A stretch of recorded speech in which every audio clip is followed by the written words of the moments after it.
Oh, hello, Southern Gothic crew. It is time for the Sogopro Book Club Pick of the Week. And some of you guys might know I am doing a movie called Provinces of Night, which is an amazing Southern Gothic tale written by William Gay, who's this amazing writer out of Tennessee. Currently, I am reading a different novel of his. It's Twilight. No, it's not about vampires. It's about a creepy undertaker who is messing with bodies in this little town. And a teenage boy figures out what he's up to and decides to trap him.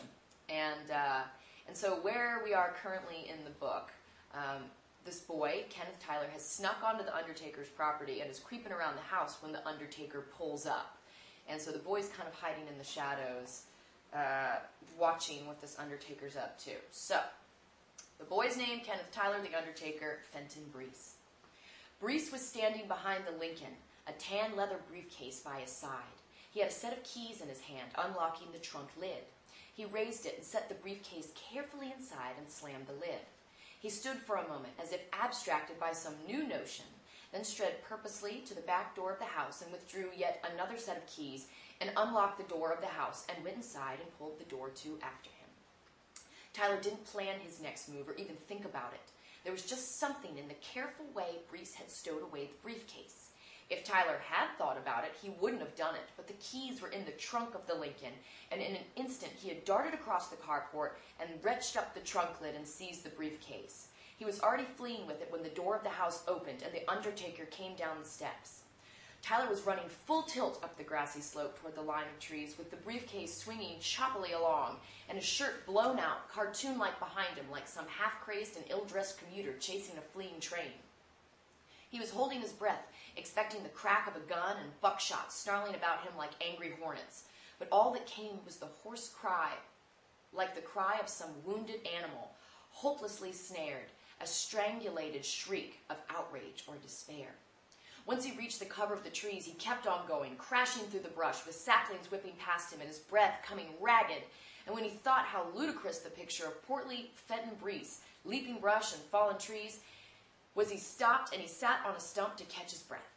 He listened intently, but all was silent save the hammering of his heart against his rib cage.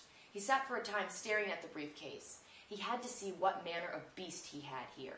There was a businesslike lock on the strap, but he didn't even try forcing it. He just took out his pocket knife and cut the strap and looked inside. Papers. He leafed hurriedly through them, glancing occasionally at the woods. Invoices, bills of lading, receipts, copies of orders placed with various firms for chemicals, caskets, clothing. Curious, the tradesmen follow. Beneath the sheaf of papers lay a flat, zippered pouch of the sort businesses used to carry deposits to the bank. His heart sank. A sack of goddamn money, he thought. I'd take a chance on getting shot and get chased through the woods by a fat Undertaker, and all I've done is prove I'm a thief. He unzipped it with trepidation. The first thing he saw was a pair of lavender silk panties. They were discolored up one side and hip with a faded rust-brown stain that had long soaked into the very texture of the fabric and appeared very old. He didn't even want to know what it was or how it came to be there. He laid them aside and stared at them in a kind of appalled wonder. Here was more, a rubber-banded stack of glossy black and white photographs. He slipped off the rubber band to rifle hastily through them. He dropped them suddenly as if they seared his hand, or he'd been handling one of those clever medieval boxes with their spring-loaded needles cunningly hidden and tipped with curare. He felt infected, poison freezing his nerve and brain. The photographs had scattered, some face up. He stared at them in fascinated revulsion. They were all of nude women, some young, some old, some pretty, some not. They were arranged in grotesque configurations they'd probably not aspired to in life, and they were all unmistakably dead.